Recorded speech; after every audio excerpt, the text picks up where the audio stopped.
More of what's working. Anything working? You know, a few things are working. Are they working great? No. Is this a raging bull market? No. But recently we have started to see positive reactions to certain events. We have started to see companies actually holding gains, which is certainly something we hadn't seen for quite a while under any circumstances. Companies would put out really good news, they get a bump, 3-4 weeks later, boom, they're right back where they were before. We're starting to see guys actually plateauing a little bit. It's not like they're going from 10 cents to $5. They're going from 10 cents to 20 cents to 30 cents, but at least they're holding that, and they weren't doing that before. And I've talked to a lot of company guys, obviously, in the last few days, and a lot of guys that have been doing road shows just in the last few weeks are getting a lot more of a sense from potential buyers that they're actually paying attention. They're actually doing hardcore due diligence now, where before a lot of these groups they go and see in New York and Boston and stuff, I mean, they're being polite, basically, because they're good guys, but they never had any intention of doing anything. And you could tell by the fact that they really weren't asking questions. It was just like, yeah, okay, give me the pitch, and see you later, and thanks. Now the guys are phoning 3 days later and going, what about this, what about this, what about this? I mean, they're into hard due diligence now. So does that mean tomorrow? Probably not, but it means it's probably not getting a lot worse. And as I think Brian mentioned and Gwen mentioned, we've probably seen the worst of it. Now it's just a matter of how long do we drag along this bottom before we all start getting a bit of love. Essentially, that's what I just talked about, under love resource space. I'm going to cover the macro stuff really quick because I do only have 15 minutes. Basically, macro backdrop right now, everything's very muddled because we're in this zero interest rate environment. The markets are so dominated by whatever a given central bank is or isn't doing. It's really overwhelming just about anything else. It's impressive to see markets react to things like economic readings where the basis of the reaction isn't, is this a good or bad number? It's, how do I think this is going to affect what Janet Yellen does next week or what Mario Draghi does the week after?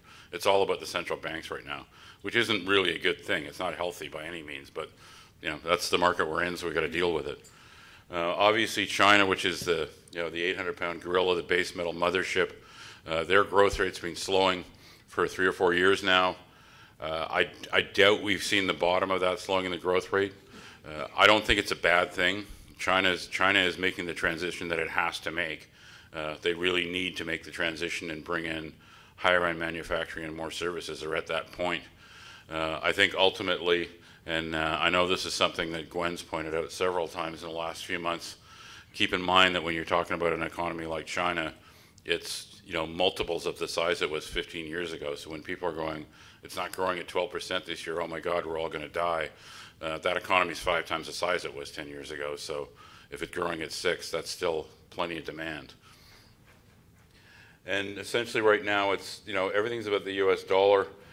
The one thing that is a potential concern, and I'm sure it's something you've all thought about, with 6 years without a correction, realistically, we've got to assume there's one coming before too much longer, or at least I think you have to operate on the premise one could come anytime soon. It behooves us to do that when we've had 6 years without a significant correction. I don't really know how much outside impact a crash, which is guaranteed in Shanghai, would have. I suspect not that much.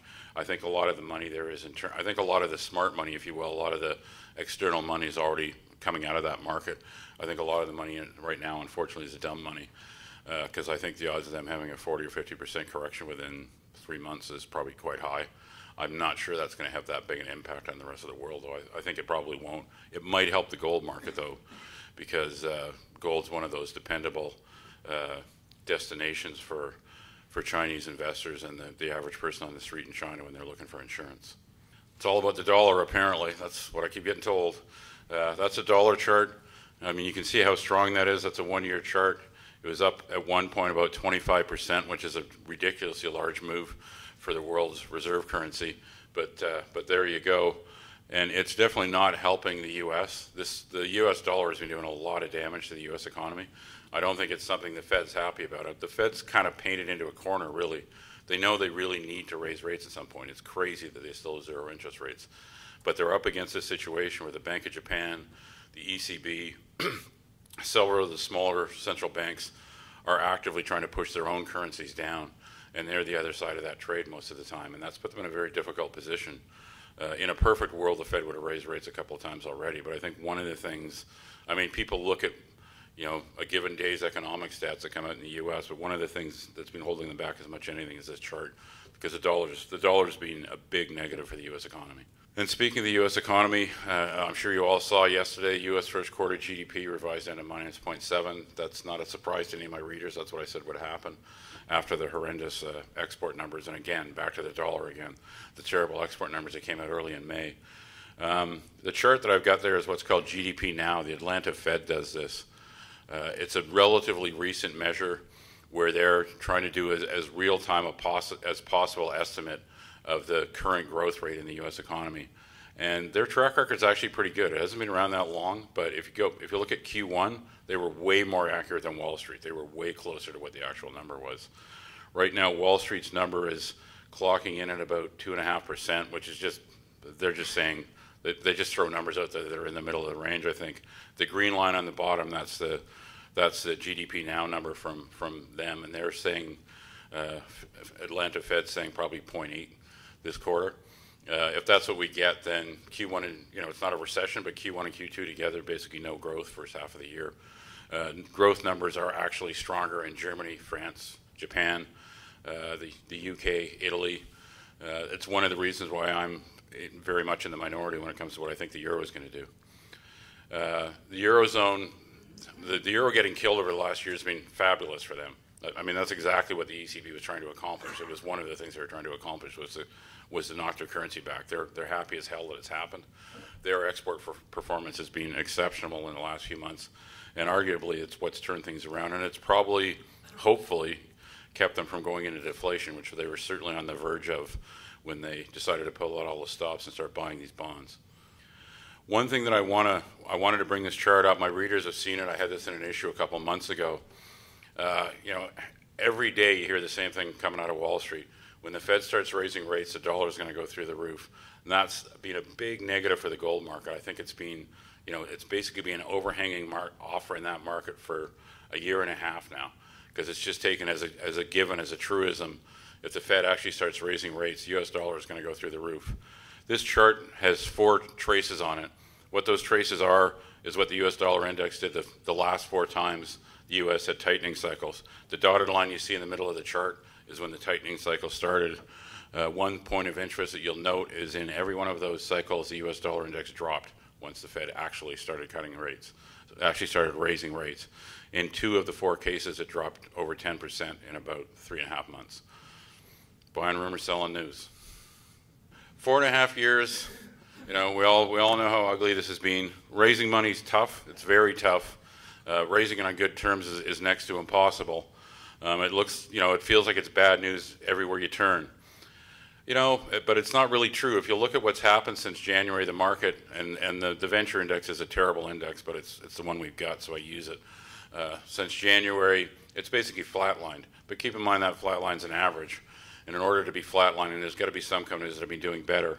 And the truth of the matter is, there has been a subset of companies that have actually done not great, but reasonably well. They have managed to raise money. They have managed to get positive reactions to positive news. And so what is it about those deals? What's making those guys outperform? And what can we use from that in terms of picking other companies or the next companies that may join that list of outperformers? Bear markets do require patience. It's been a very long one, but this is pretty much my take on the situation right now. Hell with patience, I'm going to go kill something. That's pretty much where I'm at right now. I'm looking for deals that I think can have that kind of strength behind them, and I'm basically arm waving on their behalf, because I think it's time for all of us to start reminding people that this is a sector that can do very well for people, and I'm going to try to do my bit on that. Even in a bear market, you know, it counts to have effort. I mean, I realize you can't make something out of nothing. I realize if you've got no money, there's not much you can do. But, you know, there's always usually something you can do. And really, shareholders need to see that you're putting in the effort. They need to see you're making the attempt. And in the companies on my list that I've seen positive reactions out of, they're advancing projects in demonstrable ways.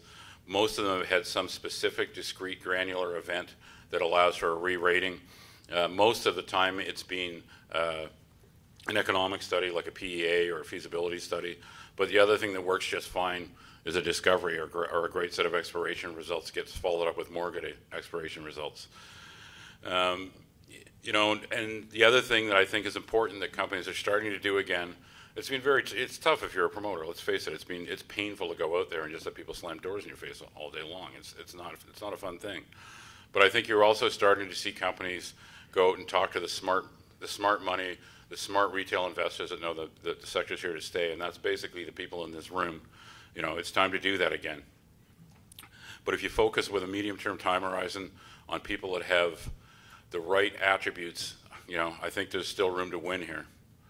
I'm going to run very quickly through a couple of the things I think are important and the companies that specifically meet this. Keep in mind a lot of the companies that you're hearing from today actually meet 2 or 3 of these requirements, but I just arbitrarily stuck them into 2 or 3 pigeonholes. First one, major re-rating, de-risking event. Goldquest, you're going to hear from them in a few minutes. Recent PEA, huge improvement over the last one. Excelsior, very strong PEA as well. They're working through de-risking and working on a feasibility study. Line 1, their PEA is imminent, and I mean it's really, really imminent. Don't go to the bathroom. Kaminak, very strong PEA as well. They're also de-risking and working through the feasibility process. Sabina and Inzinc also put out strong economic studies. All of those companies have something where they can go to the market and say, this is what we think we're worth. Here's this huge gulf between what we're worth and what the market's willing to pay for us. And they've got a basis for arguing for that higher valuation. The other obvious set of candidates is explorers, because those are ones where, you know, the right drill hole can turn everything around, and often does for these kind of companies.